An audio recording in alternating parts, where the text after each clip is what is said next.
Hi guys, good noon. So, may sasabihin lang po ako sa inyo at nakakalungkot po na balita. As you can see, nandito tayo sa labas. Hindi ko po alam kung saan po ako magsisimula at kung ano po yung mga sasabihin ko. So, as you can see, nandito tayo sa labas kasi may mga pangyayari kagabi na nagaganap dito sa amin na hindi ko po inaasahan talaga at hindi ko po ina-expect na mangyayari yun. Ito na, i-reflex ko na guys kung ano talaga ang nangyari sa amin kagabi. Tatanggapin ko na lang kung ito man yung binigay sa akin. Tanggapin ko na lang kasi wala na akong magawa. Andito na, tapos na.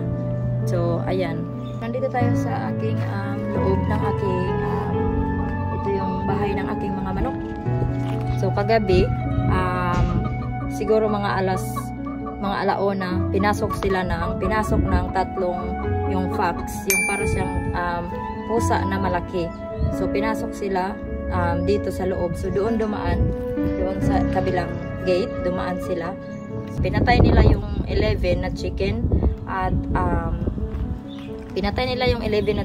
tapos dinala nila yung tatlo. So basically tatlo silang pumunta dito at isa na lang yung natira. So, umiyak ako kanina guys nung nalaman ko na wala na. Sinabi ng asawa ko sa loob na nalungkot daw siya kasi yung manok ko wala na.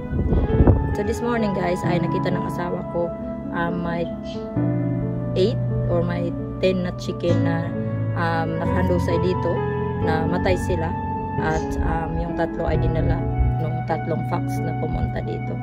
So ayan guys, kita ko sa inyo. So, ayan siya. Dito yung kanilang mga balhibo, guys. Ayan. So, basically, ito open. Ayan. Yun, meron dito. Pumunta dito, pero hindi siya nakaligtas. Ayan. May mga balhibo pa rin doon. Pinatay siya. Ayan, guys. Talagang malagim ang sinapit nila kagabi. Ayan yung mga balhibo nila. Ayan.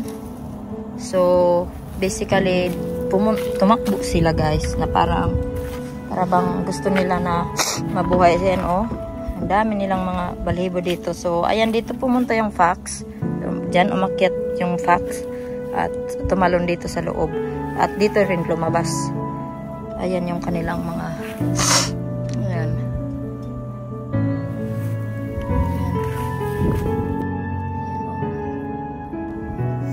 So, ayan guys, hanggang doon yan, hanggang doon. So, yung mga manok ko pumunta dito. Ayan. Ayan, makikita niyo yung balhibo nila. So, at saka dito. Ayan. Yung at doon. Ayan sila.